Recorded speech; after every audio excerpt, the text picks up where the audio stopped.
If you're a facilities manager at a university, you know students rely on the cafeteria for breakfast, lunch, dinner, and the occasional late-night snack. So when a dishwasher breaks down and dirty plates pile up, the mess hall can turn messy in the blink of an eye.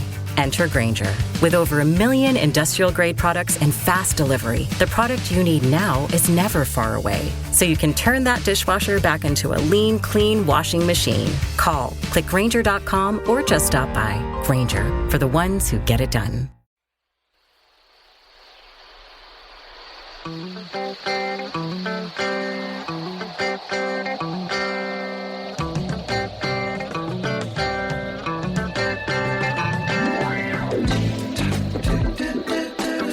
You're in a good place now. Relax, breathe, smile.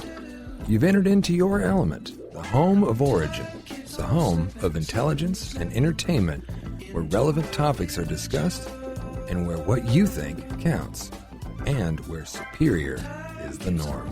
You're listening to Perspectives with Ashley Berges, live on 660 The Answer. Welcome back live to Perspectives, and I'm your host, Ashley Berges. And on tonight's show, we're talking about your thoughts. And what do your thoughts say about you? You know, a lot of times we don't really think about what's going on in our mind. We don't see or register how important our thoughts can be, because our thoughts become things. And when thoughts become things, we have to actually honestly look at our thoughts and see, maybe even police them to a degree. Good evening, Bill. How you doing? I'm doing wonderful, Ashley. Great Saturday night. A beautiful Saturday night it is. Very warm, very warm. Yes. It's still hot. Now, what was funny about that, Eric? Smoking, man. Smoking. Eric, how you doing? Hold on one second. Let me check with my thoughts. Oh, that'll take a while. We'll wait till you get another message. We'll wait till you get another message. I am happy to be here. Chris, how you doing? Doing great tonight, Ashley. You doing good? Doing awesome. Good to have you. Good to have you. So we're talking tonight about thoughts, about how thoughts are things.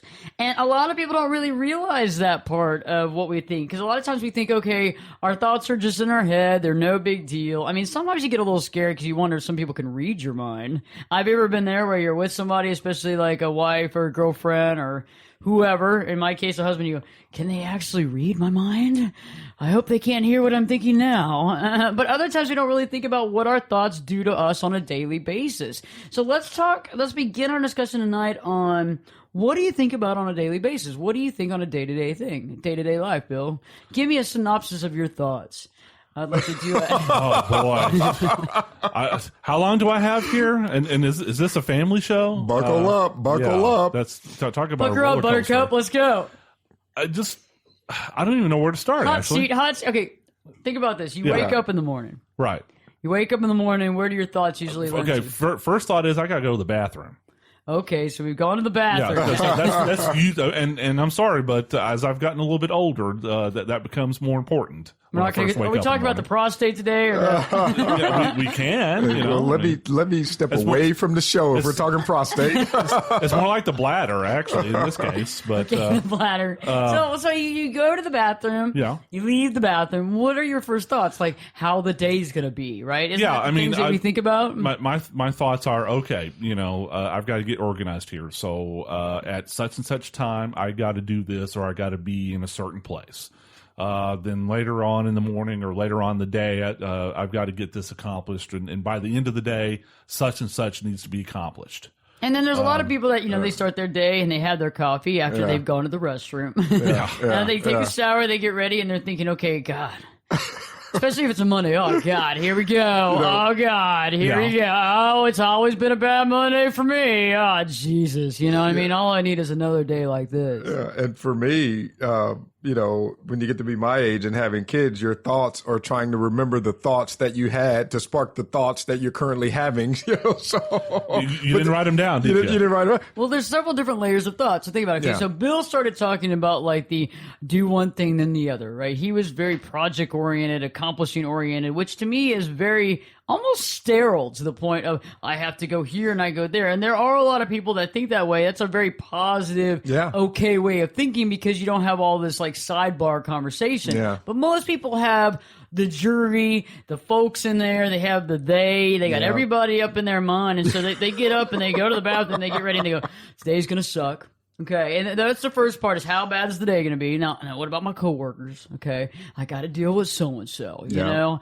Jeez. And so you have all this conversation, and so if you can kind of piecemeal your thoughts together and say, okay, this part of my thoughts is about judgment. This part of my thoughts is about things, precedent that's taken place in my past. So I'm going to assume that this day is going to be like this because yesterday was like this, or the last 6 months was like this, or every time I have to see Judy, this is what happens. Yeah. And every time I see Judy, it's a crap storm, and I got to deal with this stuff all the time. She's never on the same page. We're never going to see eye to eye. And so you have all these kind of conversations in your head instead of just like Bill said, you get up, you think about what you got to do, and you do it. Because most people don't do that. You got all this other commentary going on. You got to filter through. Well, I mean, I have to do that. I think Eric kind of hit upon it. It's like, if I don't organize myself, because I have AD&D, right? AD&D? Or DD, what? ADD. Whatever. ADD, baby. Attention deficit disorder. ADD, like I baby. said, the perfect example. Okay, Bill, but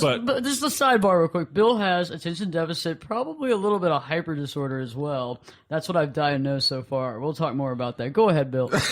I didn't know we were on the couch on this I was going to say, I don't even talk about ADD. I don't even remember what we were talking about now. But yeah. We need to write a list. All kidding aside, I have to write lists, or I have to kind of put in my head, okay, today is, let's just choose a day, Tuesday.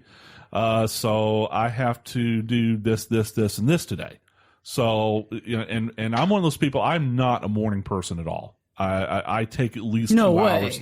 I take at least 2 hours to wake up, even after coffee. I know when not to call, and I know if I leave a message, I know it's going to take a few hours to return. Yeah, exactly. Because when I'm still in the process of waking up and showering, shaving, getting dressed, eating breakfast, whatever, I have to kind of simplify things, because I'm just not capable of really deep thoughts at that point. Okay. What did the first humans? What were they thinking? Survival. And it's kind of like that today. It's the human psyche is all about survival. It's all about doing the things and creating the environment that you need to survive. Getting through the day. Exactly. Whether it's that day, dealing with Judy, the bad coworker, or dealing with the person in traffic, or the saber-toothed tiger, or the saber-toothed tiger. But I think there's something about self-preservation that dominates thoughts. Think about that. Self-preservation dominates thoughts. And I don't know if we openly admit that once those thoughts become words, but the majority of our actions, which are generated by our thoughts, are about self-preservation. Think about that. And I didn't think about that until we start talking about that. But you have to define self-preservation. So you have a lot of people that are self-preserving themselves from being judged. You have people self-preserving themselves from what people are going to think or what's going on in their life. And so self-preservation is at very many levels for some people. I mean, for you and I, that could mean we're running from the wild crazy person that's got 5 guns and they're shooting guns ablazing across the street. That to me might be self-preservation, but for some other people it could be walking to work every day and dealing with coworkers that constantly seem to put them down or that they see are judgmental or pushing their buttons or what have you, and just to deal with them could feel like they're trying to preserve themselves on a daily basis. Yeah, I agree, and that's kind of interesting, and that's what I love about the show, Ashley, is that the things that we talk about are all interconnected and interrelated. We were talking about another show talking about fatherhood and parenthood and giving, and I think as we evolve as human beings, I think those thoughts go from that self-preservation, and then as we evolve and mature and live on this earth a little bit longer, the thoughts then become, how can we positively impact other people? And that's a higher level of thought. It's not about self, it's about how self can impact other people, and that's a completely different dimension of thought, but I think that's part of the evolution. I understand where you're going, and a lot of times that's pinnacle. But however, we have to begin with kind of getting rid of the crap that we have. Got to clean house first. You got to clean house, you got to clean it up, and a lot of people don't even realize that they have this going, and that's something that we might want to talk about tonight. Is that sometimes that broken record that we have doesn't even compute. A lot of times we make decisions based on these subconscious thoughts that we don't really think about. Yep. We make decisions based on, I'm not good enough or whatever, so I'm just not going to go on a follow through, or I'm not going to go on a call them because they're not going to. Well, do that I think anyway. You just hit on a big theme, Ashley: conscious versus subconscious thoughts. Yeah. You know, Totally. because Yeah, you know, nice. as far as subconscious goes, I mean, you can put yourself on automatic, so to speak. Yeah. And just kind of go through the day, and by the time the day is over, it's like, what just happened? Right. You know, I've actually experienced that myself. I've said on this show many times before. You know, before I got into this gig, you know, I was in my previous life as an insurance agent, and I didn't like what I was doing. A lot of days, I was just on, you know, robot mode. Self-preservation and just survival. just out of self-preservation. Yeah, It's what I had to do to get through the day. Getting through the day, my gosh. I mean, that's another thought that I'm saying too, is that a lot of times when we think we got to get through the day, I mean, how bad is that? I can barely get through the day. Think about those words. Think about what get through the day means. I mean, that sounds like you need like a raft or some sort of safety or some sort of SOS. You know, like you need some sort of Coast Guard. I mean, to it's come like out there Eric was and get saying, you. it's survival mode, and maybe too many people are in survival mode. Survival Even- from the insurance industry? I mean, like survival. Come on. I mean, you're not out there in Afghanistan getting shot down. Maybe it's our primal self. Maybe it's that caveman in us, you know, trying to hide from the pterodactyl, you know. the I saber-tooth have tigers, survival. Yeah, maybe it's maybe that's the reptilian brain still in us that's talking. Y'all can have a reptilian brain. I don't. Okay, just straight up. That is uncanny. So yeah, I get what you're saying, but I think that's where we're going tonight, is to talk about the things that we say to ourselves, the life we live. I mean, the last time I ran into a friend of mine, he said, I'm barely holding on. And you know what? If you're barely holding on, I'm surprised that you're able to be here tonight. So we'll talk more about that. We'll be talking about thoughts or things, the positive, the negative ones, and how thoughts can actually create outcomes. So stay tuned, because Perspectives with your host, me, Ashley Berges, will be back in 2 shakes.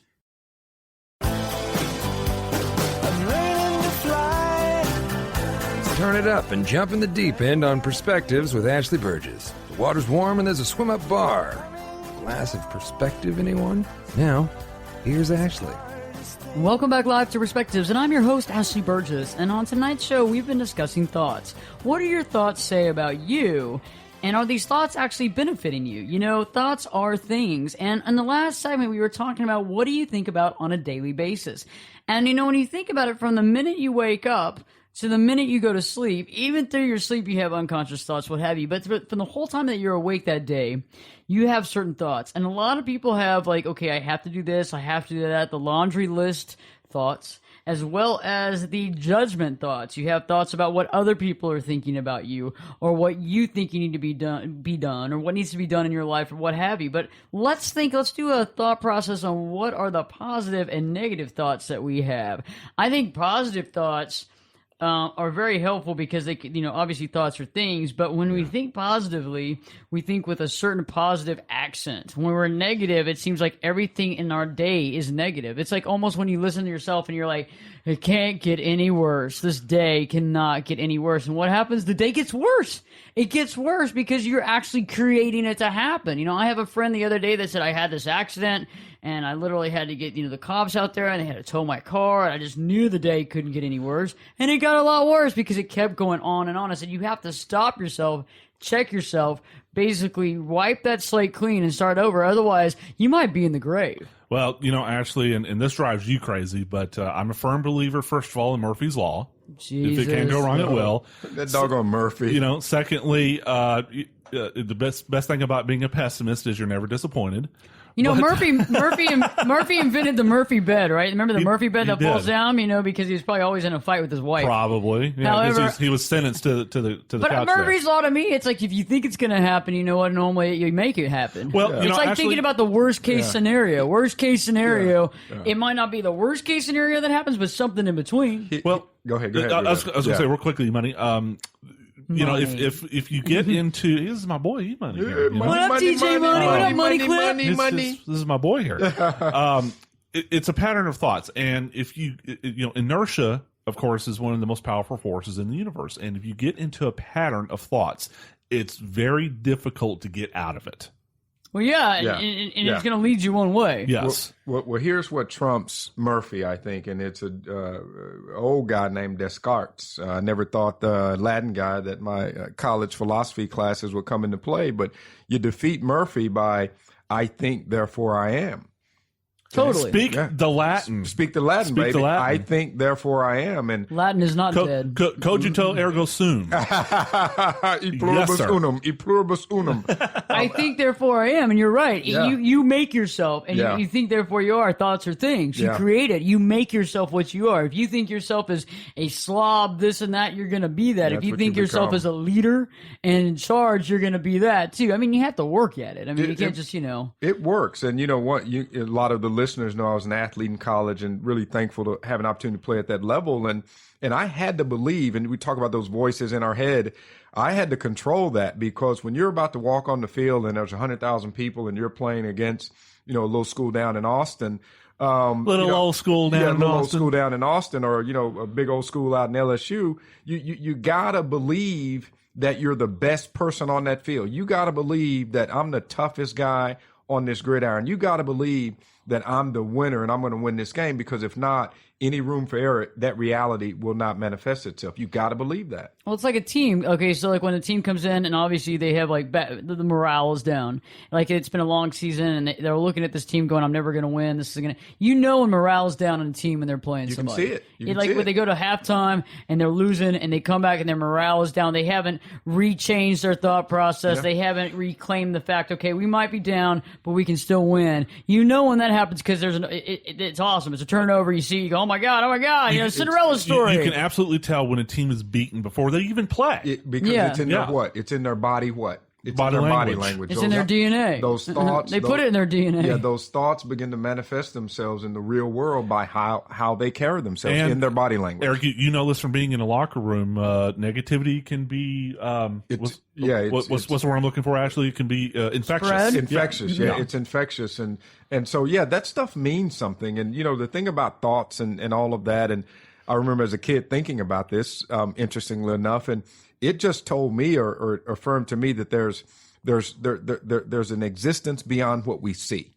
Okay, there's an existence beyond what we see. There's conversations that are going on that aren't necessarily verbalized, and that's powerful, because that existence that we don't see has the ability through our words and our actions to manifest itself in the world that we do see.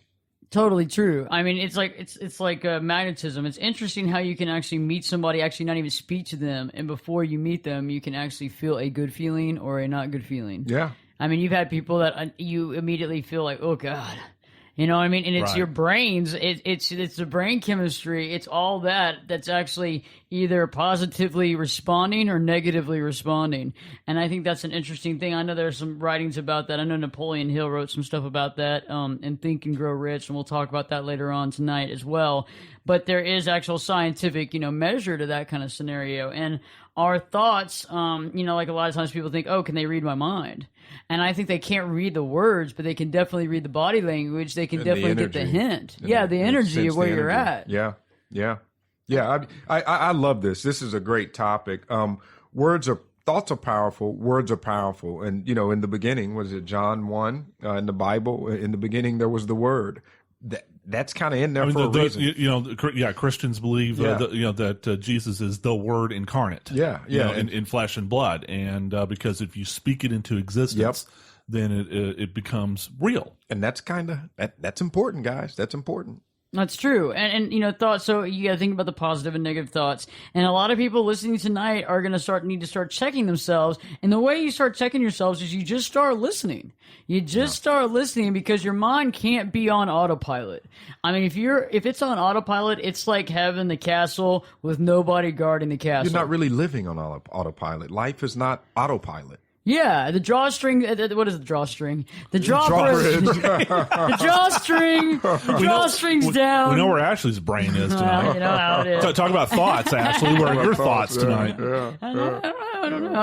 This is a family show. I'm now. not getting in the hot seat today. The hot seat's over there by you. I made sure to Ashley, sit. you're squirming. Why are you squirming I'm there, not Ashley? squirming. I don't know what you're talking about. Ashley wants to break free right now. She wants to break free. I want to run through the dewy meadows. No, but yeah, it's like having nobody there there to guard. And when you have the mind just going on autopilot, it's like sitting there watching TV and passing out in front of the TV and allowing all that content to go into your subconscious and not even to police it. So you got to start policing your own mind. And so everybody that's listening needs to start seeing what they're really thinking, because that's important, because that'll also put in perspective why you do what you do on a daily basis. Because a lot of times we make decisions based on our thoughts without any sort of evidence, without any sort of call of duty, but it's just what we're thinking. So what happens about our outcomes? Like, think about that. You know, people always think about the future, right? Everybody's always thinking about the future. What do you got going on in the future? What's the future hold? Or they're always thinking about the past. Like, nobody's really living in the present moment. I mean, the present moment's right here. Present's kind of cool. You got a lot of power in the present. I'm especially bad at that, Ashley. I will either think about something that's bothering me in the past, or I'm thinking about, okay, tomorrow, next week, next month, whatever. This has to happen, or gee, when I grow up, I want to be like this, whatever. But yeah, I mean, it's hard for me to stay in the present and concentrate on. What do you think it is? In my case, I mean, I don't know. Like I said, I think I tend, with what I'm doing at the moment, I tend to go into autopilot, my subconscious, and my thoughts are elsewhere. Maybe just a function of my ADD. I don't know.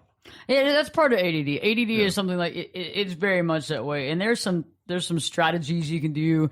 Obviously there's medication, but there's strategies that you can do to start teaching your mind things, list making and what have you, but also just identifying and realizing where your thoughts are. I mean, there's a million times you drive down the highway and you see people driving, and you know that not one of them is thinking about driving down the highway. They're, texting or talking on their cell phones, or they're just driving with no paying attention whatsoever. I've done that. I have to be honest with you. I've done that. You just get there and you go, oh, I'm here. Yeah, and how did I get here? Yeah, you don't even think about it. And it's like that you're driving a 5,000-pound vehicle all the way there. You should be in the moment. And there's some old adages that we'll talk about later, and some old, some Japanese, some old Chinese, I guess it was basically back about the concept of, what is it? Was it like cut wood or something? Chop wood, carry water. And the concept of chop wood, carry water. And the whole concept behind that was like doing the dishes. Like, you need to be mindful, even in the smallest of things that you consider small, whether that's washing the dishes and really thinking about, okay, I'm sudsing up this, I'm cleaning this, I'm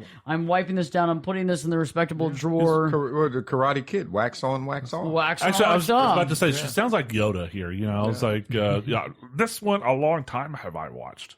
All the time he has looked away to the future, to the horizon, never his mind on where he was. That is awesome. And that's my best Yoda impression. So I apologize for all the Star Wars. Very good. Very good, young Bill. Somebody locked the door before Darth Vader shows up, man. Wow. Now that one I can do. Luke, I am your father.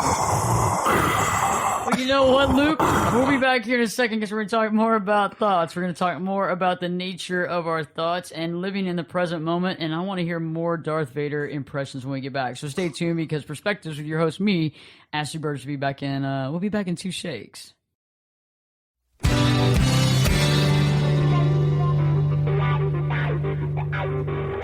This is Jake Busey, and you're listening to Perspectives with Ashley Berges on 660 The Answer.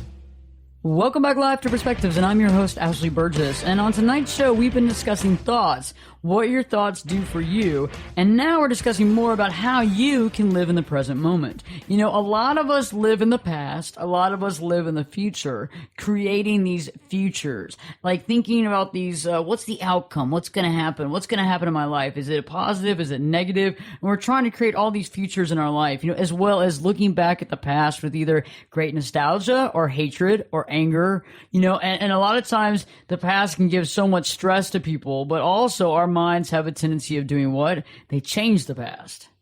I mean, I don't know about y'all, but that's the reason why people wrote down history. Okay, they wrote down things because guess what? If we all were supposed to remember it, our versions would be completely different. I mean, think about if we had to just speak our version of what happened in the last election. Think about what would go down. You know what they say? The victors write history. The victors write history. Or they say history is his story. His story. His right. story. It's all his perception. Yeah, it's all his. The funny thing about that is I could be in a conversation and I'll use, with my wife, and we'll hear the exact same thing at the exact same time, but our interpretation of what we heard is completely different, a lot of times. And that's a human thing. Yep.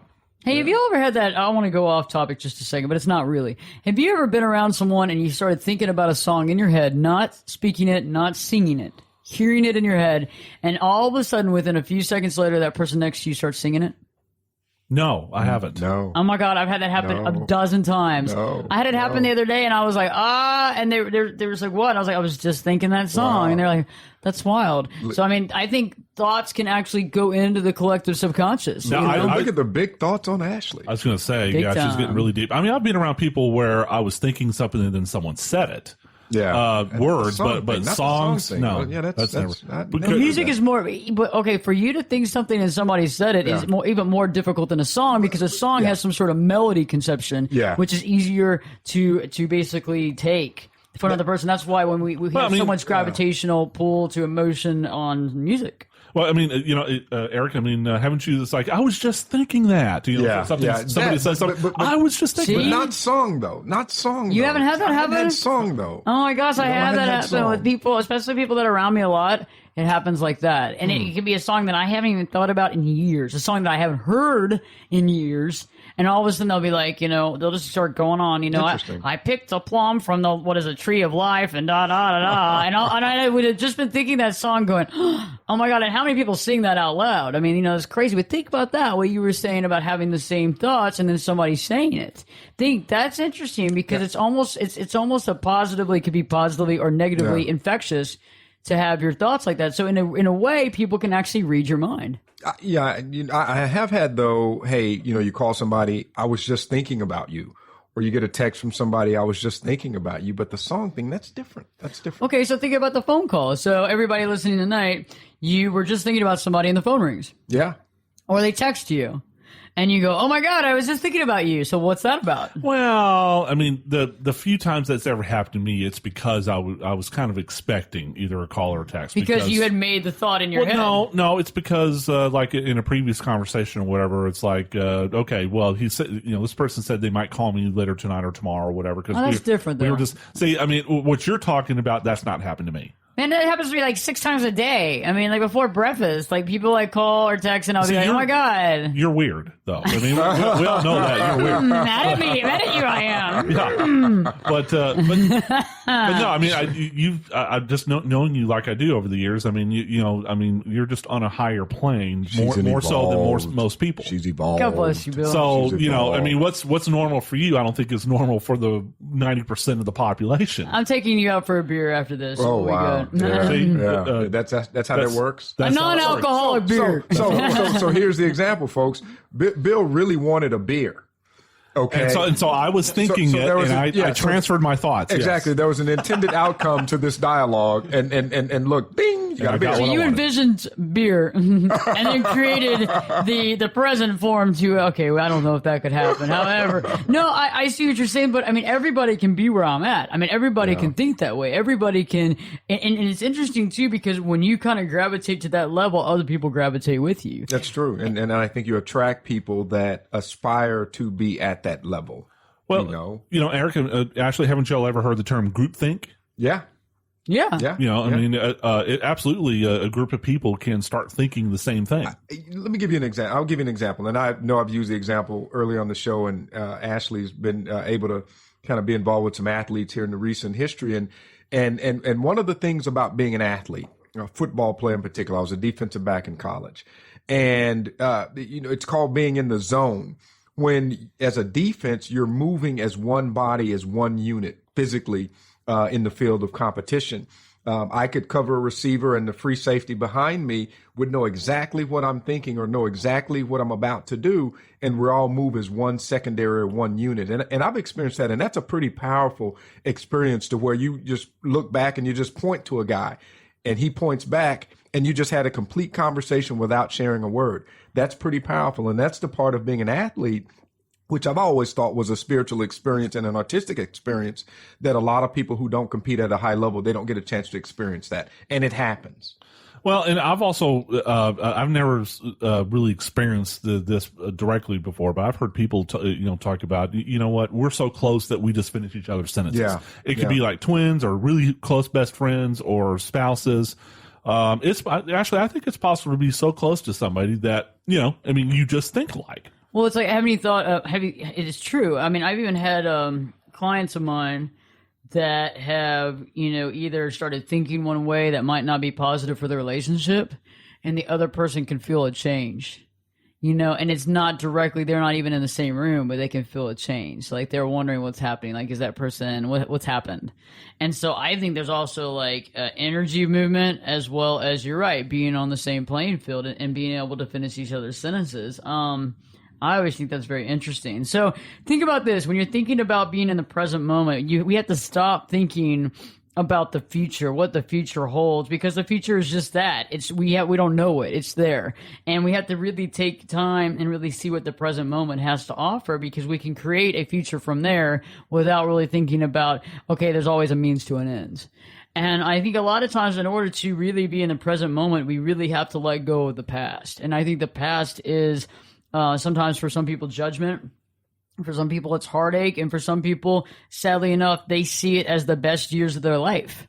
I mean, we know people like that. I mean, I'm sure everybody that's listening tonight that's ever been to their high school reunion, like 3 or 4 people from your high school that you thought were the coolest people in the world in high school. Like, they had it all going. I mean, everything about their whole life was amazing. And you're like, God, they're the coolest, But then you go to the reunion and it's like the best years of their life were in high school. And the sad part about it is, the reason why it's the best years is because they probably continue to tell themselves ever since high school, my best years of my life were in high school. It's never gonna get any better than this. Yeah, I get it. I that's why I don't go to reunions today. Actually, I was just about to say, I love reunions. I've never been to my high school reunion and don't intend to. Well, for one thing, I hated high school. It was not the best days of my life. Put it that way. But I forgot. Where's Waldo? Yeah, yeah, exactly. But also too, I mean, for what you just said, I don't want to get stuck living in the past. Yeah, or people viewing you in that light. That's what it is for me. I don't want to be stuck in how people viewed me back then. I've evolved a little bit. Yeah, but I go to reunions. I love reunions. I love going to reunions. My last reunion was awesome. You're such a socialite. Ashley, you like any social gathering. For you, that's just an excuse for you to be around people. It's not even really my your reunion, but I'm going anyway. Yeah, you could go to anybody's reunion. I've done it a few times. Who are you? There you go. Who do you think you're fooling? Yeah. I mean, I'm not like a groupie at funerals or anything like that. I mean, but I have a friend of mine that's really into funerals. Like, his thing is funerals, not to meet people. Sick. No, he just loves going to funerals because he loves just funerals. I don't know why. That's disturbing. I think it's because it's sad, because a lot of times in this lifetime, in this world we're in, most people are too busy to make time while everybody's living. And so the families don't get together until there's an actual death. Yeah, and so unless you want to see the whole family, they want to see the whole family, and Aunt so-and-so died. So they're like, and they get giddy. And they're really sad about the death, but yet they're like, I'm going to see everybody. This is going to be great. And it's like, it's so sad that they're waiting to have a funeral. Okay, I'm about to impress you, Ashley. I just thought of a movie clip. It reminds me of that guy in Saw. I never saw Saw. Nor I. I never see Saw. Most people have no idea what it's like to be alive. And that's the reason why he killed everybody. Because that's awful. But I mean, no, that's what the guy reminds me of. He killed them so to give him an idea of what it's like to be alive. Yeah, I mean, yeah, exactly. That's he's why not a bad person. I mean, this person really loves people. He was just trying to liberate everybody. No, not the Saw guy. I'm talking about my friend that goes to funerals. But I mean, that's kind of maudlin, though. I mean, just go to funerals to be happy to be alive. I mean, that's like the guy from Saw. No, he goes there to see his family and relatives and people he hasn't seen. The sad thing is that a lot of times when people know a lot of people, they don't have a tendency of seeing them all the time. And sadly enough, a lot of times we let time pass by and we lose out. I mean, we don't get to see folks, and that's always painful. So when we return, we're going to be talking about more about the present moment and how you can stay there, as well as believing in yourself and how not to continue to find fault, because a lot of times we actually find more fault in ourselves than anybody else. So stay tuned, because guess what? Perspectives with your host, me, Ashley Berges. We'll be back in 2 shakes. I could lift you up. I could show you what you want to see and take you where you want to be. Get in here. Give us your perspective. We're listening. And you're listening to Perspectives with Ashley Berges. Welcome back live to Perspectives, and I'm your host, Ashley Berges. And on tonight's show, we've been discussing thoughts, what your thoughts can do for you. And right before the break, we were discussing being in the present moment, how to stay in that present moment. And, I think that's so important because a lot of times we look toward the past or we look toward the future and we try to create things. However, we miss the time we have right now of just being. And, I know that thoughts can lift us or bring us up, or they can also bring us down. And I know that a lot of times we have these thoughts that actually can either make us feel better about ourselves or stay at a certain level, or we find a lot of fault in ourselves. And I know that people in general are very hard on themselves. Most of us are harder on ourselves than we are on other people. And so looking in the mirror, we find every fault. Every comment we make, it's like, when you're in a conversation and you make a comment and you're thinking, oh, what a bonehead comment that was. I can't believe I said that. Other people don't even see the problem with it. And so it's like always over criticizing, over judging. And I think a lot of people fall into that category. Yeah, I agree. I'm my own worst critic. Me too. Yeah, Me too. But once I figured out the power in criticizing myself, because I could make myself feel as low could be, then I decided to flip it. And some people may call it egotistical, but you know what? I'm going to say good things about myself, because if I can tear myself down, I can build myself back up. Well, and there's nothing wrong with believing in yourself and having self-confidence. Yeah. I think if more people, try to consciously think of good things about themselves, well, I'm good at this, and, things like that, then, that they would certainly get through the day much better. I tell you, we were talking offline here a little bit, and, obviously this is about thoughts, and we'll talk a little bit about words that come from those thoughts. That's why I love kids so much, and not even necessarily my kids. I love my kids, but just being around kids, because there's no filter. Exactly what they're thinking is what they say. And there's something wonderfully authentic about that. There's something wonderfully just kind of organic about that I'm attracted to. I mean, it's like, kids, it's like, it's what they're thinking. Remember the old TV show, Kids Say the Darndest Things? Kids say the darndest things. Which is why, by the way, parent or tip to all the parents out there, be careful what you say in front of your children. Well, you know why that is, though. So you know why kids actually are able to say anything they want to say in the beginning is because there is no judgment. There's no judgment. It's not until they get around other kids and other people that say, that's stupid, that's the dumbest thing I've ever heard, or be quiet, you're making no sense, or you should be quiet when you're not talking about something you don't understand. And when those things happen, that's when a kid sits there and goes, okay, I need to filter what I say, and I'm going to be very surfacey about this because I don't want to put myself out on a limb. And so what happens is, over a period of time, over the years and years and years, that's how adults become so stuck in their little cocoon going, oh my God, if I show my true colors, if I show my true butterfly wings, guess what's going to happen? They're going to cut my wings. Is that why? And, we're just thinking about Robin Williams. He's been on a lot of people's mind here recently. Is that why we love comedians so much? Because they just say whatever the heck's on their mind, and they're not afraid. And that's what I love. Richard Pryor, Robin Williams, Seinfeld, all of them.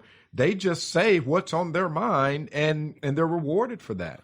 Yeah, but they say it in a joke. So again, they're too scared to actually say it out the way that they mean it. Yeah. Because they know that they have to convey it in a way that's palatable to people. I was going to say, I don't know about Richard Pryor. Well, I was just about to say, because I'm a fan of Richard Pryor too, and I think he would actually say funny things to cover up what he was feeling inside. And from what I hear, maybe Robin Williams is the same thing. He was battling depression. Actually, kind of a sidebar here a little bit, Ashley, but I was saying to a friend when I heard about Robin Williams' death, there's been a lot of comedians over the years who've committed suicide. Most comedians are major depression. They have major depression. That's why they're funny. Unfortunately, Exactly. They suffer from major depression, and that's why they're a comedian. That's why they do what they do. It's their therapy. And that's the thing, is that you have to sit there and look at reasons why people do, and that's what a comedian's about. I mean, like, they normally hide their feelings. There are some comedians. I think Jerry Seinfeld is pretty middle ground. I mean, I don't think that he has like suicidal tendencies or something like that, but I do think most of them are hiding their true feelings.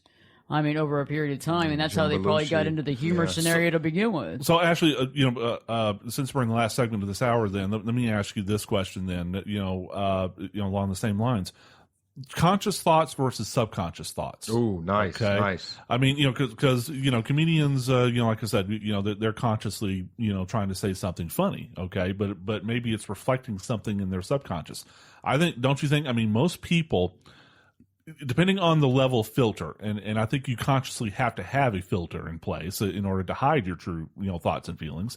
But, you can tell sometimes when someone's in an unguarded moment and, what they're saying is actually reflecting, their true subconscious self. Well, it's interesting because when people are honest and truthful, it opens the doors to lots of other things. And so when it opens the doors to how other people might think, as well as it might unhinge some people. You have people that are living on like this, in the sandcastle where they've created this whole sand world where everything is this way. And so when somebody imparts the truth, one, sometimes it just overwhelms a person to the point where they don't understand what that person's talking about, or they don't see it, or they don't really get it, or it might actually open Pandora's box to the point of, oh my God, and kids do that.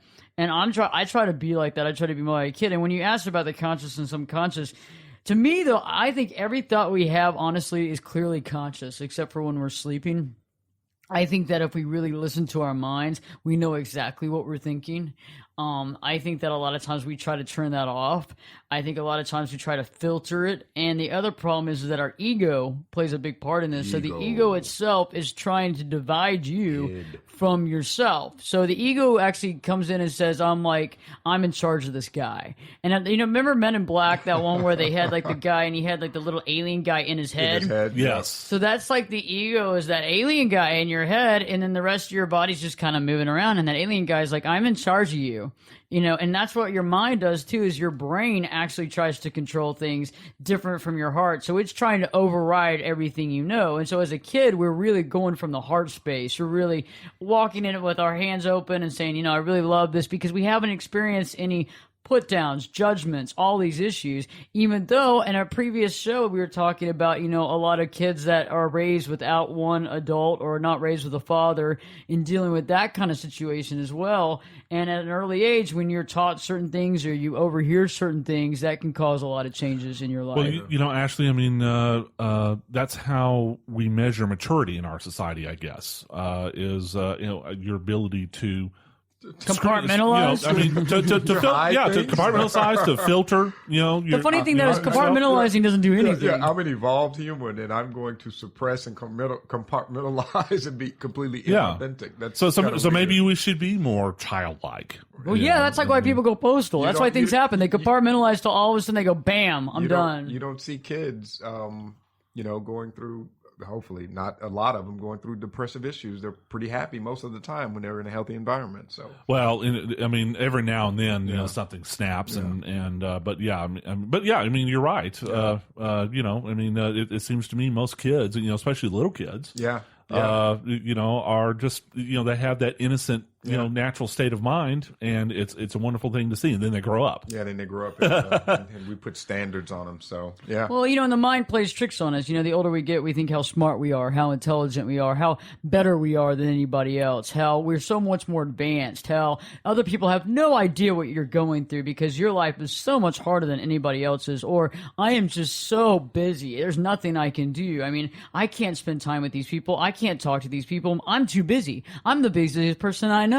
And it's like you create all these concepts in your head, and all of a sudden there you are, just like going from place to place. You're in your mind the whole time. You have no freaking idea what's going on, and you go through life that way, and eventually in your deathbed you go, holy crap, I missed the whole boat. I missed it all. I missed it all because it wasn't about the journey. It was about getting from A to B. And when I got to B, it was about going from B to C. Yeah. And when I got to C, now I'm at Z, and holy crap, I missed it all. Yep. I missed it all. Do I get to have is there a slideshow? Is there a film? Game over. When I pass on that I can see what I missed? And not to be just overly philosophical about it, but do it. People have said it's not about the destination, it's the journey. It's the journey. It is the journey. But that's what a kid sees, because a kid lives in the present moment right now. all the time. Right now. A kid doesn't live in the past. A kid doesn't live in the future because it's all about now. Look at the buildings. Look at this. Look how big that is. Look at that bug. Check out my dog. I'm going to go walking with my dog. Look, Mommy, look at that. Yeah. What is that? What's that? And it's just like, all the while of being in now. We just like go from point A to point B like we do in that car and forget where we're going, what we're doing. We get there, we miss the whole drive there. The kid's best part is driving there. It's like a dog with their head out the window Regardless the whole of time. where you're going. They love it. They're like, wow, we get in the car again? Where we're going It's to great. We're going to the store around the corner? Yeah, let's do it. Let's go, you know? Unless they know you're taking them to the vet. But that's another show Kid or the entirely. dog. The kid or the dog. Both. Exactly. Fluffy's not the only one going to the vet today. Yeah, poor daughters. That's beautiful. funny. So yeah, when we return, we're going to be talking now. We're going to be changing the tables, reversing this whole concept, and going from thoughts to what we actually say, and how what you say can actually better your life or worsen your life with every single word. So stay tuned, because Perspectives with your host, me, Ashley Berges, will be back in 2 shakes.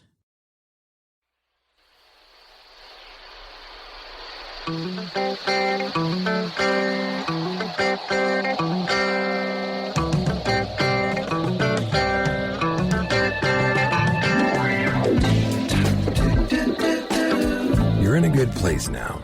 Relax, breathe, smile.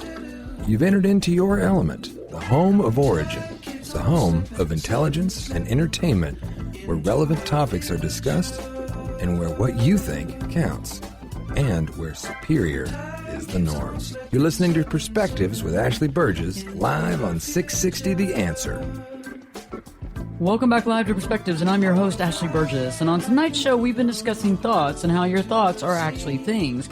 Your thoughts can create your life, can create a future, can also be positive or negative in nature. You know, but thoughts are one thing, but what about our words? What about what we say? What we say is so important to how we live our life. Every word we utter can create something in our life, whether it's positive or negative. And a lot of times we don't really think about the words we choose. We don't analyze the reason why we say what we say, and we also sometimes say things that we don't really even know what the meaning is, honestly. We do it because it's cliche, it's pop culture, or it's just something that we've heard a dozen times, and so we just kind of say it. There's certain phrases that we have in America and across the country and across the world that we use a lot that we don't always know what it means.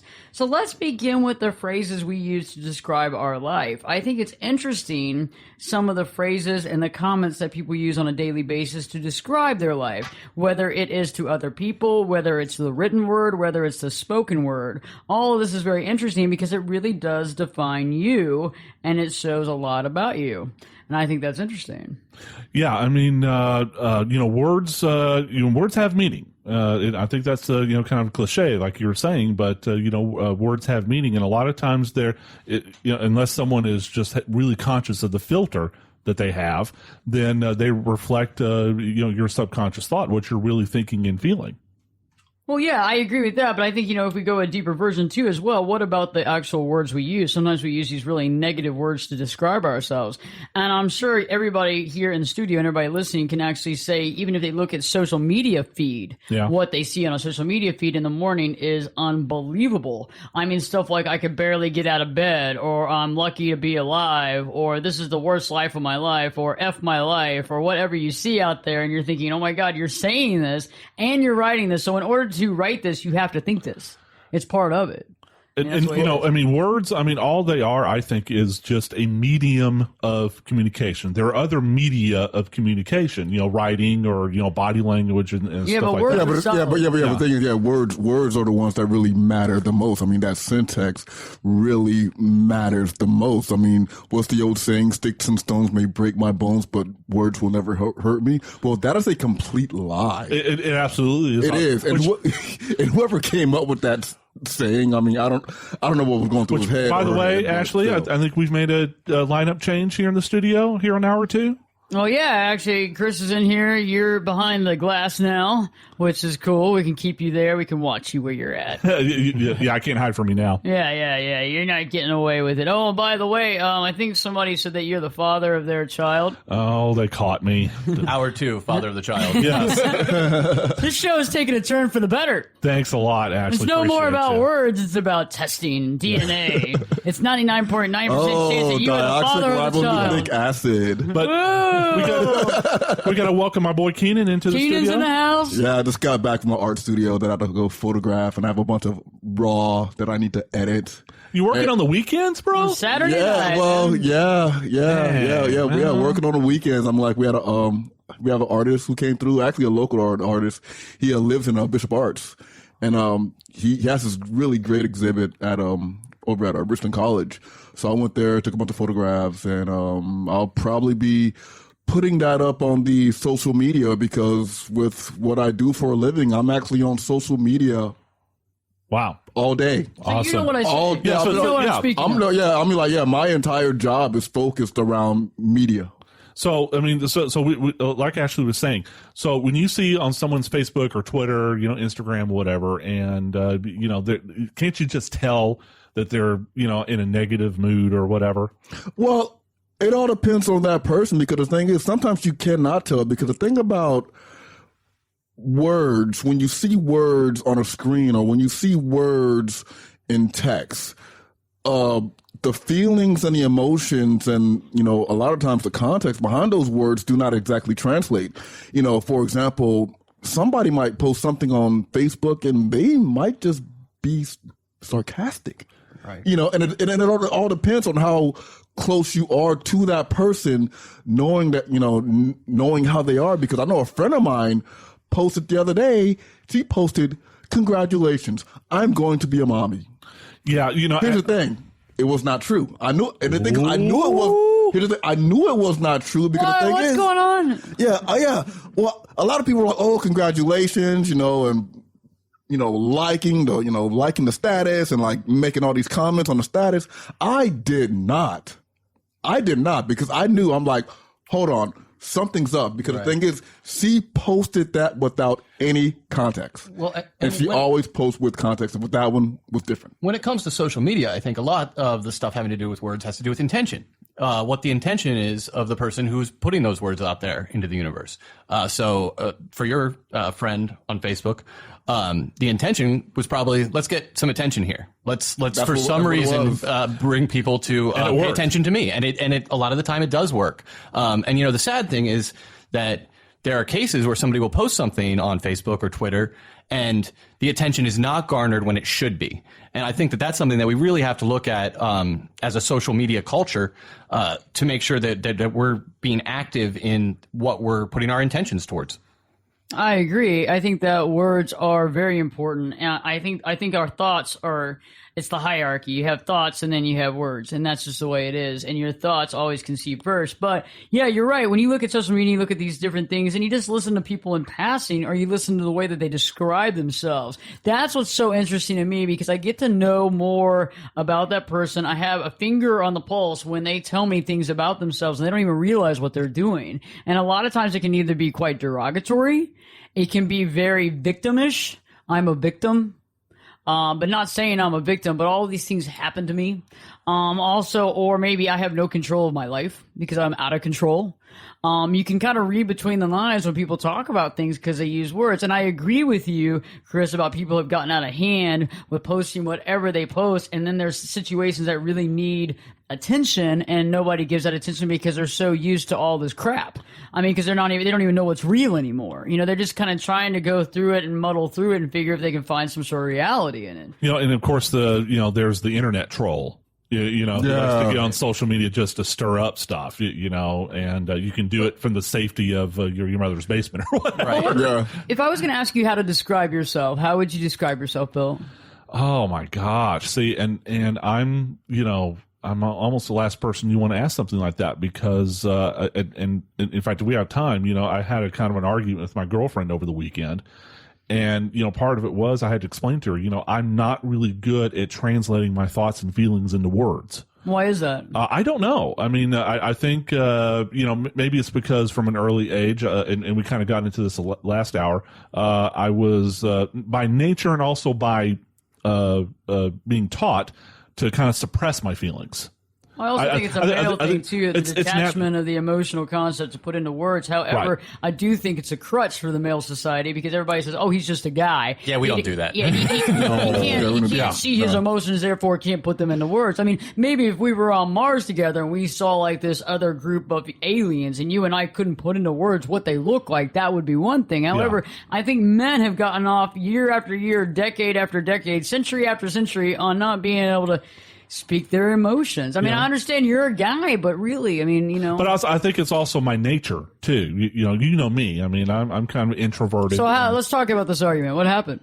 Well, okay. So, the week before we were at an outdoor concert and she got heat exhaustion and almost fainted. She had to go to the emergency room, actually. So we were planning on doing something with her family the next weekend. And I was not in favor of it because they had to put IV bags in her and all that good stuff. And she wasn't feeling good throughout the whole week. So I was kind of gently trying to suggest her, we don't have to go out. We can just stay in, and I'll bring over a pizza or whatever. But, she was, determined to do it. And I was frustrated and scared, frankly, that something else is going to happen. So I was going to send a text to my sister, saying, well, she's going to go, hashtag told you so. Because I had spoken to my sister the previous night, it's like, hey, this is what happened to Jen and, blah, blah, blah. So anyway, to make a long story short. So anyway, I accidentally sent that text to her. Great one. The girlfriend instead of my sister. And so the girlfriend blows her stack, because she didn't understand the context. Is what I tried to explain to her. I had spoken to my sister the previous night and told her that you were going to go no matter what. Right. And against my thought process and better judgment. But, so I had to explain to her, look, a lot of times I will use sarcastic humor to cover up. Because you're scared. Cover up when I'm scared, when I'm angry, when I'm frustrated. Most people do. Okay, so most people do. It's almost like the concept of the hospital. So you got like a loved one in the hospital, and everybody's there early. Like there's a surgery, and the very next morning, everybody, all the certain people get there at 6 a.m., whatever. You show up at 3. You show up at 3 in the afternoon because you can't deal with seeing them in that bed. And right. We'll talk more about that when we go to break, after we go to break and come back, because that is an essential issue with what we deal in life, because people use different things, different words to cover up how they're truly feeling. And we'll talk more about the male perspective. Anyway, stay tuned, because Perspectives with your host, me, Ashley Berges, will be back in 2 shakes.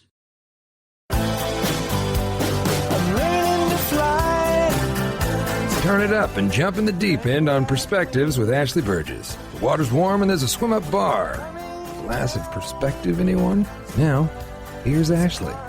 Welcome back live to Perspectives, and I'm your host, Ashley Berges. And on tonight's show, we've been talking about thoughts, how thoughts are things, but also how our words really describe our life, really explain who we are, can actually put us into a good place or put us into a trap. Right before the break, Bill was talking about a recent argument that he had with his girlfriend, and how basically he sent the wrong text message that was supposed to go to his sister to his girlfriend, and it was more of an LOL kind of, what do you call that? You weren't dealing with your emotions, but you were being... I was being male about it. But I mean, I was being, sarcastic about it, and because my sister understands my sense of humor. But you also use that sense of humor, like we talked earlier about a lot of the comedians, how they hide their real feelings. Right. They use humor to hide their feelings, and so you use this off-putting humor, pissing her off, upsetting her to a point where, she thought I was making fun of her. And, after she explained it, and after I thought, okay, if I got that text message just out of the blue, I probably would be a little upset too. So I don't blame her for being upset. By the way, Jen, I love you, baby, and I'm still sorry. But you're still in the doghouse. No, actually, we talked about it. We kissed and made up. So I don't want to hear about it. Well, this is a family show. I was going to say this is a family show. I want to hear about makeup stuff during the break. I'll tell you about it. But I don't want to hear about it. Actually, I got video too. But no. Oh my god.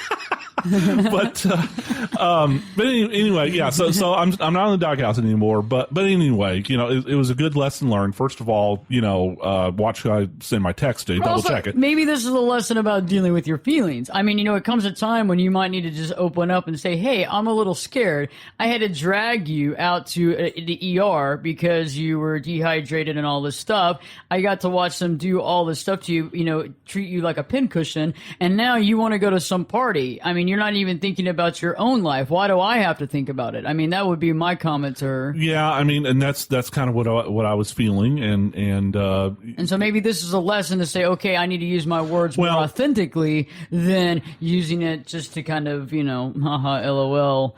I want to die. Yeah, I mean, and I think from my perspective, when we talked about this, I'm going to make a more concerted effort in the future that if something is bothering me or upsetting me, then I'm going to be proactive and say, hey, look, let's. I'm awkward talking about it, but let's talk about this. Let's talk about this. So let's open the round table up tonight on this. So the emotional content. Okay, so if you can't put your emotions into words, okay.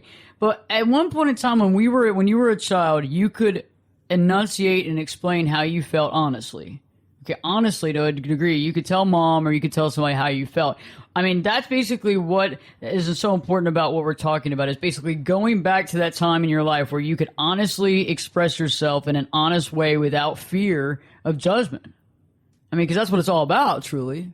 Yeah, I think that today, a lot of the time, especially for guys, there's a kind of negativity towards discussing feeling, because we're supposed to be so strong that we almost are supposed to deny that we have feelings.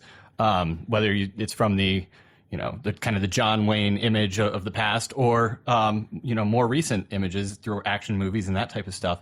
But we really need to kind of look at ourselves and say, you know what, I feel, and there's nothing wrong with that, and really it's something that I should embrace, and I should grab onto, because it's going to make me more of a complete person and make my thoughts and my words more genuine. I agree with that. And I know a lot of people listening tonight might be, well, that's a lot easier said than done. And I understand that, but I think when you start doing it, it becomes easier. It's just like anything else. And if people have issues with you and they make judgment on you, those are the people that you consequently eliminate from your life, or you put distance between them. And even if it's family, you can distance yourself. Well, yeah, I have, distanced myself from a lot of people, actually, ever since I've been back in the United States. With the whole, feeling and stuff like that, I think it's with the particular environment that I was in, that a lot of people are not in or will never be in, is that we can only express really one emotion, and that's anger. And that's it. But the thing is, though, with all the things... He was in war, by the way. For anybody that doesn't know, Keenan fought in war, and so, yes, he would be able to deal with anger. Right, anger. So, but the thing is, though, with all the things that were happening, pretty much daily, except during Ramadan, we were being attacked. And so, yeah, there's a lot of fear. The thing is, though, you cannot express that fear. You just can't, because the thing is, though, it's not only about yourself, but it's about the person beside you, and if the person beside you thinks that you're just too, I guess, well, chicken's not the right word for. I always say chicken for some reason. I don't know why. Weakness.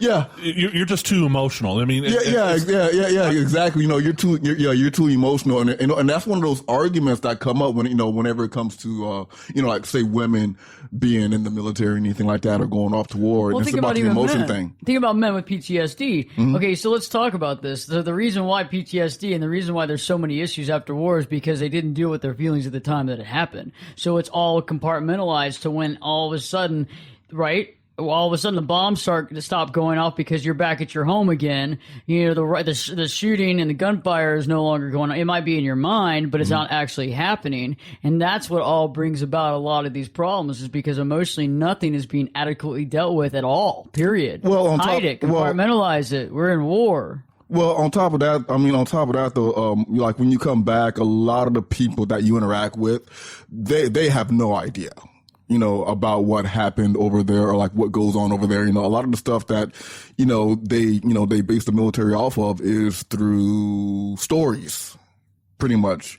because like whenever I meet someone, I've met people that say, oh yeah, my grandfather was in the military. He was in World War II. Well, everyone's grandfather was in World War II because Pretty there was much, something yeah. there was something called a draft. But I know why they say it. I know why they use those words so they can seek some kind of common ground. We're together, with me. man. I have military people too, man. Yeah, exactly. We're together. When the reality of it is like, no, we're not. No, we're not together. You're like, we're not together. Like those words, do you have my six? Those words mean a lot in the military as opposed to, in the civilian world when you say to someone, yeah, do you have my six? You say the word six, they're like, six what? No, it's not 6 o'clock yet. But those people, they mean it in a good way, though. Well, yeah, they mean it in a good way. They want to try. Yeah, they mean it in a good way. I take your point that there's no way they can know what you're going through. It's just that they don't take it to heart like for example, there's a saying that a lot of that we use in the African American community, and that is this: do you feel me? Like if I'm speaking to you, words. Yeah. If I'm speaking to you, not do you understand, but do you feel me? Do you feel what I am saying to you? Because anyone can intake all these words and they can process. Do the words have feeling? That's exactly, the key. Do your words have feeling? Do they have any meaning? Do they come from an actual space in your heart? Are they real? Yeah. Or are they just being said? And I think your issue and my issue would be too if I thought I don't agree necessarily with war, and that's kind of an issue because there's all these backstories of why we go to war, and it has nothing to do with you or any of us. It has to do with people that we probably won't ever be in contact with. However, what would anger me the most about being in war is to come back into civilian life and to have seen all that stuff. It's almost like Buzz Aldrin and all that going to the moon and going to space and seeing this stuff and not able to really talk about it, not able to speak about it, and maybe some of it not really wanting to really rehash it. And I think that's consequential too, and that also becomes part of the subconscious and part of our internal thought mechanism. Maybe we can put it this way, Ashley. In order for words to have meaning, there has to be a shared context, a shared experience. Or they might not be, but you have to be able to understand. You can see that person. You can understand that their situation is just as viable as your situation. You might not be walking in their shoes, but you understand. You see their shoes, you see them, and you respect what they're going through. Because otherwise, the other person may as well be speaking Greek. Because it's all Greek to me. Yeah, it's all Greek to me whenever I see the Uptown Girl, and she's telling me about her first world problems, about how the Wi-Fi is slow. That sounds like Greek to me. It's like, oh my God, the latest Gucci bag, Yeah, I'll be like, that sounds that means like nothing to K-Money. Yeah, that means nothing to me at all. And it's okay to say that. It's okay to let somebody know that you don't have that shared common interest with them, and maybe you haven't had that same experience. As I've never been to war, and it's one of those things where I've read lots of books about war, I've seen documentaries, I've done all of that stuff, but I don't know war. So it's one of those things that it's okay to say that. And that's why we have documentaries, and that's why you have people that have been through different experiences. Oh yeah, Ken Burns, yeah. Yeah, and there's also the whole concept of let's bring it off from war, because I think a lot of people listening tonight know what it's like to maybe be raised without a father or a mother, or to have a distant parent or a parent that leaves you in the mid part of your life. And people that have never had that happen to them instinctively don't understand what it's like to have an estranged parent, or to not understand, or to pray for your parent, or to have almost like a love issue where you love them, but yet you can't ever trust them or put trust into them. And we'll talk more about that when we return from break, because a lot of times people don't understand where you're coming from. But I think that the words that we describe where we're coming from can bring it around and people can understand more clearly. So stay tuned, because we're going to talk more about emotions and feelings, about how you can project what you actually believe about yourself and others, as well as how to check your words and how to check your thoughts. So stay tuned, because Perspectives with your host, me, Ashley Berges, will be back in 2 shakes.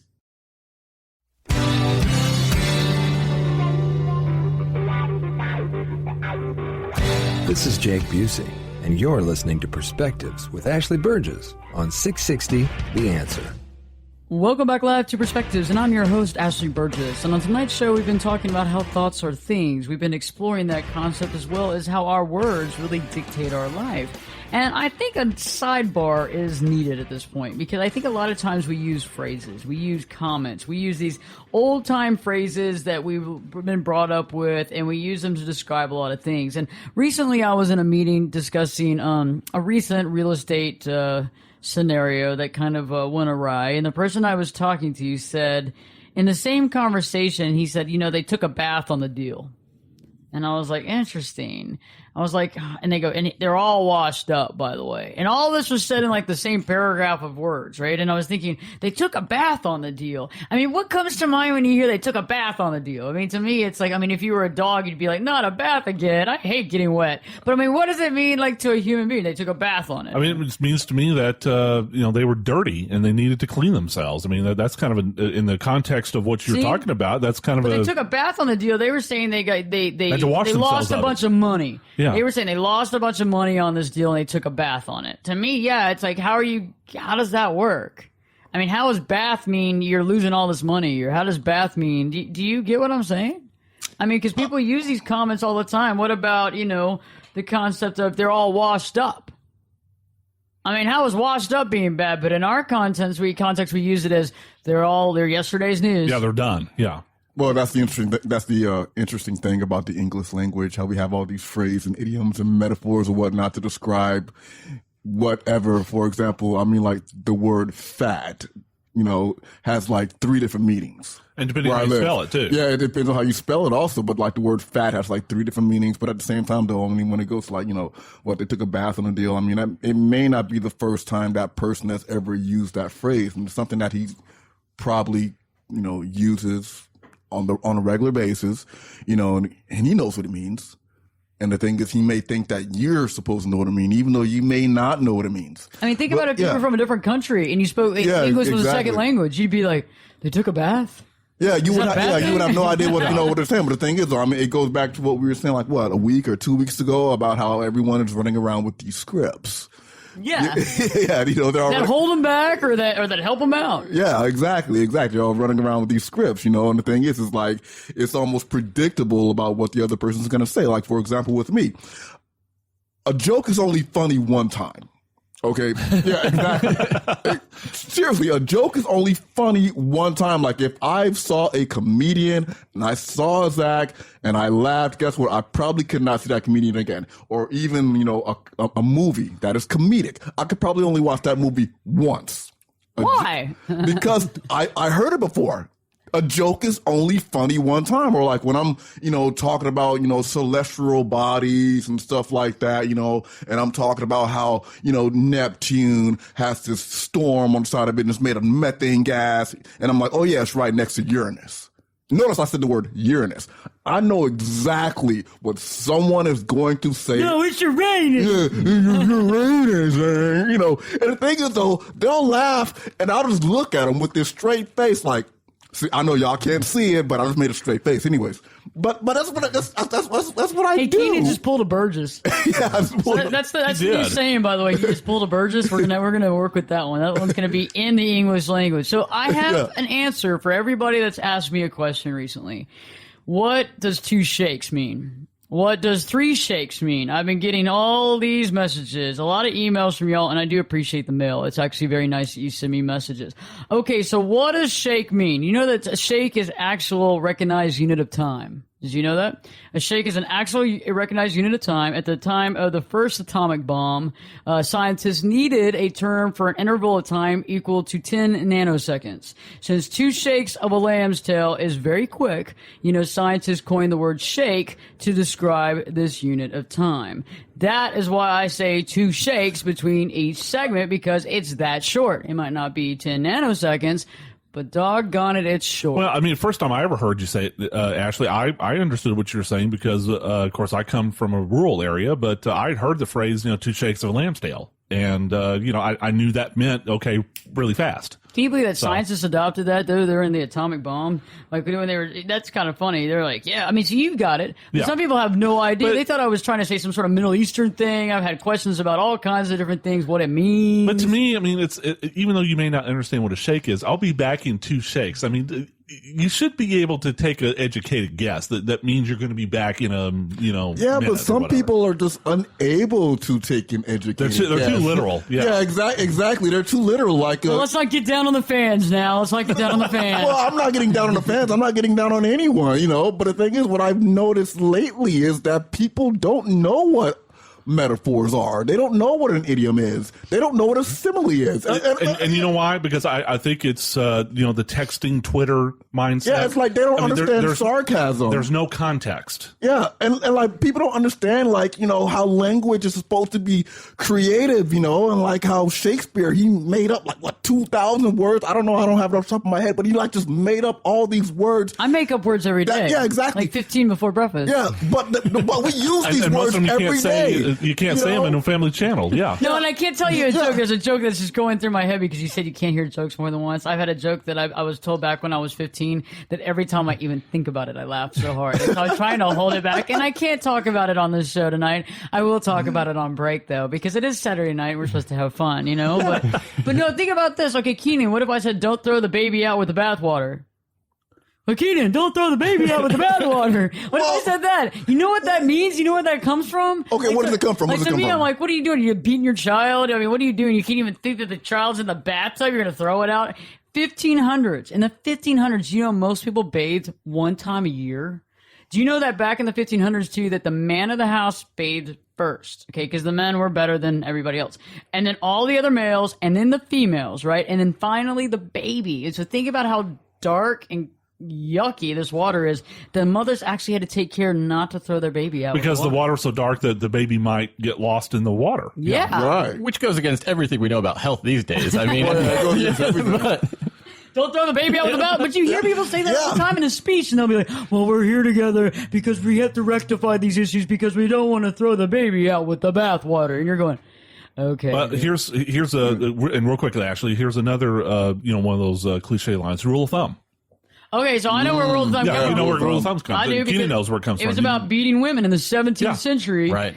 English Judge Sir Francis Buller ruled that it was permissible for a husband to beat his wife with a stick, given that the stick was only wider than his thumb. Yeah, and it was meant in these feminism days, obviously. You could beat your wife with a stick as long as it was smaller, less wide than your thumb. Some dudes were using like a baseball bat or something like that. But you can beat your wife. I mean, this is crazy. I mean, nowadays, think about it. I mean, nowadays, there's cases all the time about whatever, but think about that. But he beat me with a stick bigger than his thumb. But it was meant to be protection for women in the system.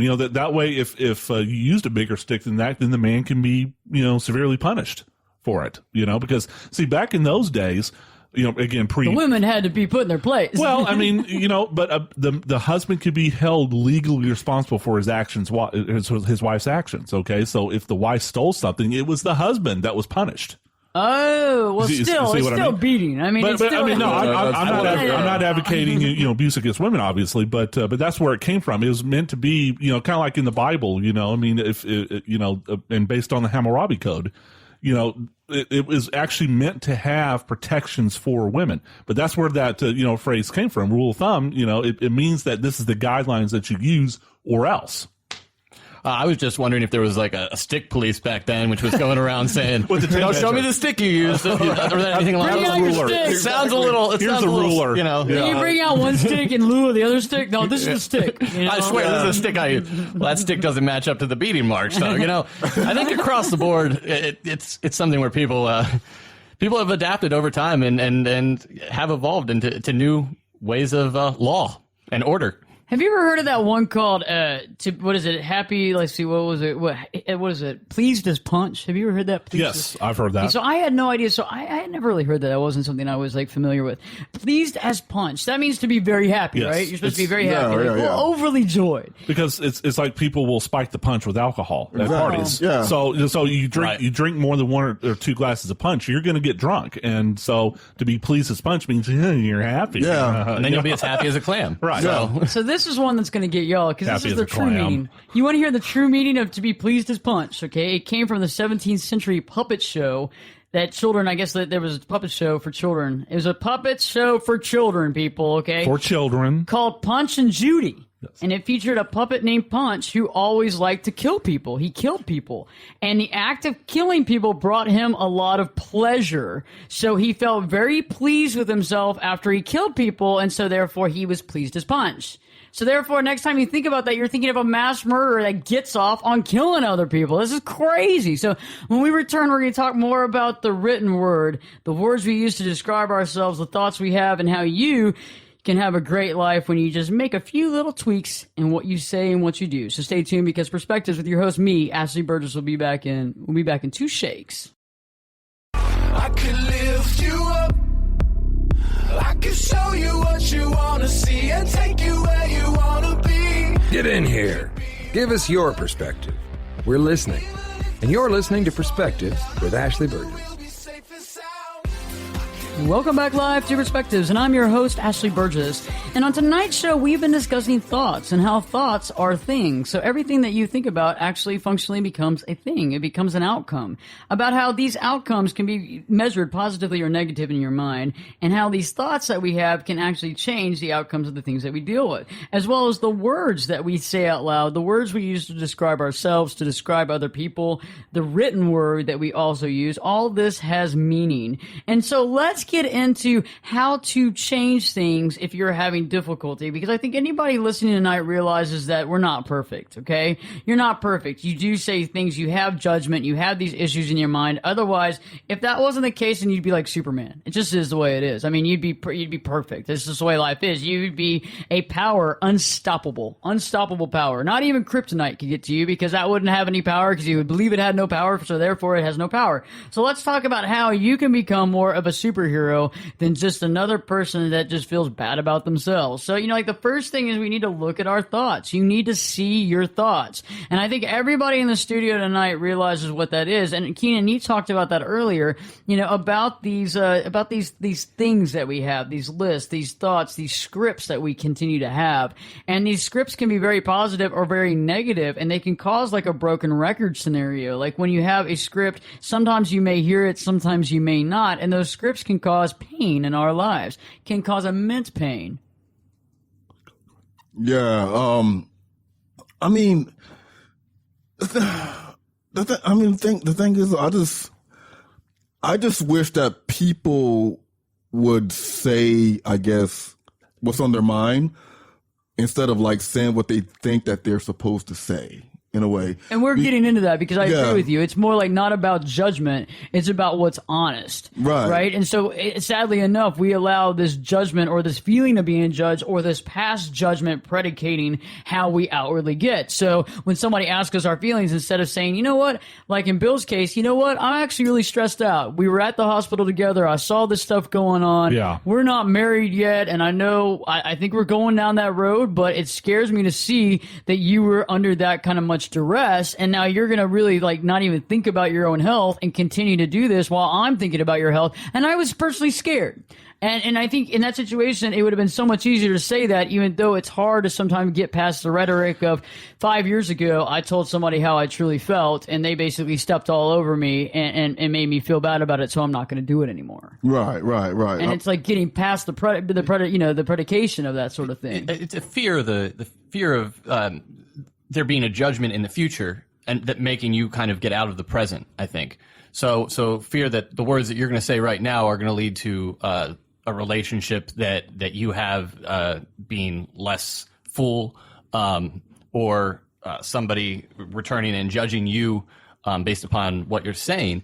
And I think in a lot of aspects, it's exactly the opposite of that. I think that when you say what's true and what's genuine, the people around you are going to be way more likely to respond with genuineness, and to, they might not agree with you, but they're a lot more likely to say, well, I don't agree with you, but I feel this way about it.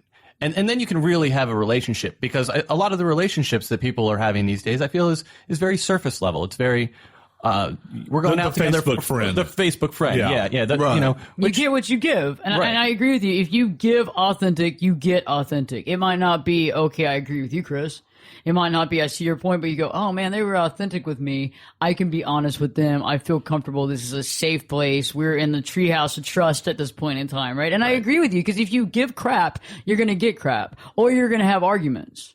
You're going to have arguments. So if you give kind of what happened, you're going to have that argument. And there was a fight. And the reason why there was a fight is because there was dishonesty to a degree of you're the true meaning behind it.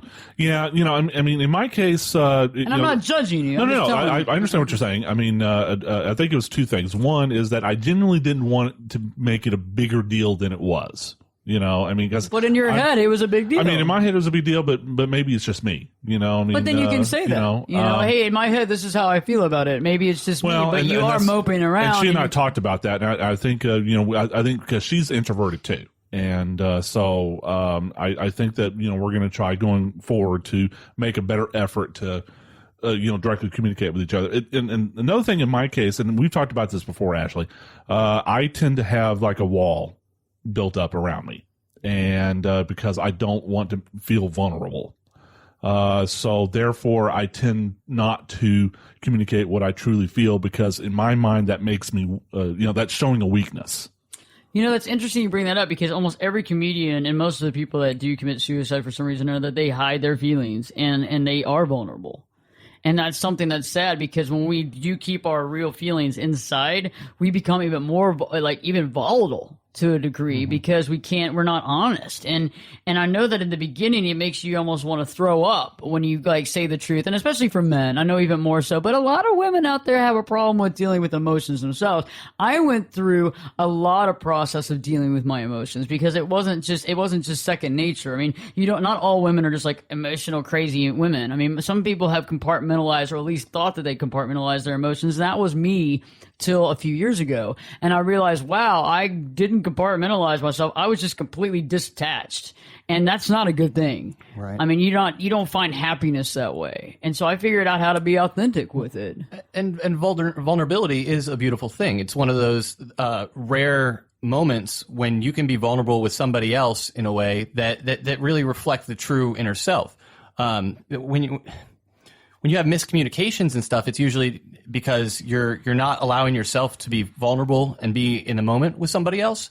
And I mean, and I say miscommunications because I think a lot of times that's more what it is than a downright dishonest lie or something like that. It was kind of like your situation where it really was more of a miscommunication, and you both weren't on the same page as to how you were feeling about the events, and just maybe being a little bit more vulnerable and sitting down together from the start would have avoided the whole situation. Well, and for my girlfriend and I, it's just hard for us to do, because again, I think it's human nature. You prefer the devil you know to the devil you don't. And, absolutely. And so to be vulnerable like that. But that actually adds to intimacy. And I'm not talking about sex. I'm talking about intimacy is something from vulnerability. You can't have intimacy without being vulnerable. And I think one of the things that I want to get to tonight for sure is that the biggest thing we want to emphasize is to be more childlike. I think if you go back and you're more childlike, so in that situation, if you kind of see yourselves as kids and you do what kids would do, which would be like, I'm not happy, and you say exactly what's going on, at first it's going to be very difficult, but eventually that truth feeling and that outward authenticness is just going to come out, because you're going to guess what's going to happen. Instead of that judgment you think you're going to get the opposite. And all of a sudden, because I remember when I went through it, and I was like, oh God, I'm going to get judged. And so I would sit there and be like, I would say something like I would laugh it off, LOL or whatever. Like, okay, you do what you want to do. I mean, you're big, whatever, go get hit by a bus tomorrow, and then I was like, what am I saying? I was like, these words are kind of not good, And then I started realizing, just be honest. And as I was honest, there were 3 people that didn't like me being authentic, but it was because they weren't authentic, because they couldn't handle it. I mean, it's like putting like a spotlight up to somebody. They're like, oh, and they normally just kind of go away. But for the rest of the people that care about you, they're going to jump to the call and be like, well, this is refreshing.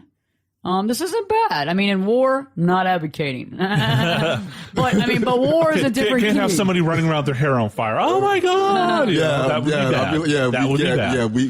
You can't have that in the combat in a combat zone. But combat is all a different story too. I'm like that. I mean, that wouldn't be good. But at the same time, though, whenever you come back from the combat zone, I mean, for a lot of us, that wall is just not coming down. It's just not going to happen. The whole vulnerability thing, that's just something that it's not going to happen. Yeah, but I mean, if you keep saying it's not going to happen, then sure, it's not going to happen. Well, yeah. I mean, but the thing is, I mean, for example, with me, like when I hang out, I go out alone. 'Cause, Probably, yeah. probably like 98% of the time, whenever, I go out to a bar or whatever, I don't call anybody, hey, you want to go hang out? I just go, and I'll just go by myself. I leave by myself, because it's like, yeah, I'm like, who really wants to deal with what's going on in my head? And like a lot of times, like, I'll go out and I'll meet other veterans. And the thing is, we cling to one another in a way whenever we're out.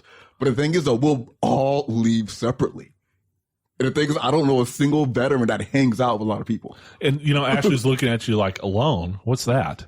Oh, come on. I've been in a retreat. I've been in a meditational retreat for over 10 days where you can't speak to anybody. I don't know any of y'all that have done it, okay? So, no, alone, I've been alone, but I'm never really alone, though, really. We never really are alone, But you're right. I get what you're saying, Bill, and I get what you're saying, Keenan and Chris. The whole concept is about, trying to actually change these scripts. And maybe some of the work you might want to do is to really just kind of see what's inside.